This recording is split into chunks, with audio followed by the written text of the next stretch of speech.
আসসালামু আলাইকুম ভিউয়ার্স, আমি স্বপ্না আক্তার, স্বপ্না সেট ব্লগসে আপনাদের সবাইকে স্বাগতম। আজকে আমি আপনাদেরকে কম্বল কিভাবে বাড়িতে ড্রাই ওয়াশ করবেন সেটাই দেখাবো, আর শেষে জানাবো এটা কতটুকু কার্যকরী।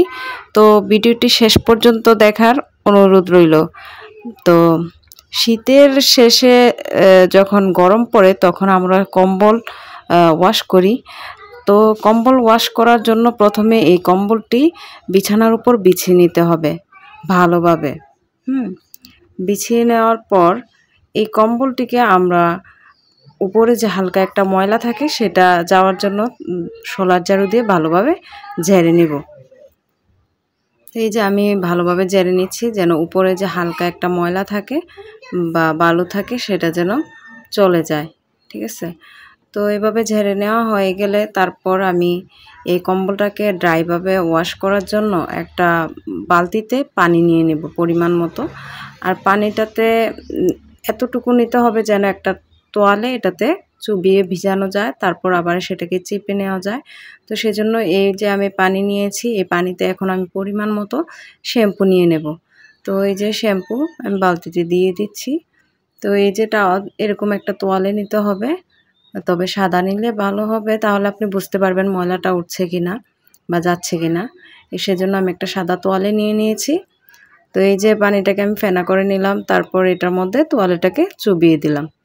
এখন এই তোয়ালেটাকে এমনভাবে চিপে নিতে হবে যেন এইটা থেকে টপ টপ করে পানি না পড়ে, এমনভাবে চিপে নিতে হবে। বেশি শুকনোও করা যাবে না, আবার বেশি পানিও থাকা যাবে না, পানিও পড়বে না আবার বেশি শুকনোও না, এরকম করে এই যে এইভাবে চিপে নিতে হবে। তো এইভাবে চিপে নেওয়ার পর এই যে আমি যেভাবে করছি কম্বলটাকে এভাবে মুছে নিতে হবে, অনেকটাই গড় মোছার মতো করে। তবে বারবার করে একই জায়গা 2বার 3বার করে ভালোভাবে ঘষে ঘষে মুছতে হবে, তাহলেই এটার উপরে যে আলগা বালু বা ময়লা বা একটা স্যাঁতস্যাঁতে গন্ধ হয়ে যায় অনেক দিন ব্যবহার করার ফলে, এটা চলে যাবে অনেকটাই ইনশাল্লাহ। তো আমি যেভাবে করে নিচ্ছি।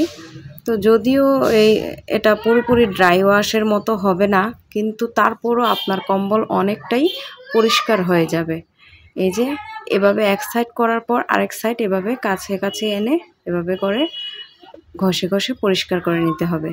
তো অনেক ভিডিওতে অনেকে বলে যে এইভাবে করার ফলে তাদের কম্বল একদম নতুনের মতো হয়ে গেছে, ঝকঝকে পরিষ্কার হয়ে গেছে। আমি বলি যে না, আমার কাছে মনে হয়নি কম্বল এতটাও পরিষ্কার হয়।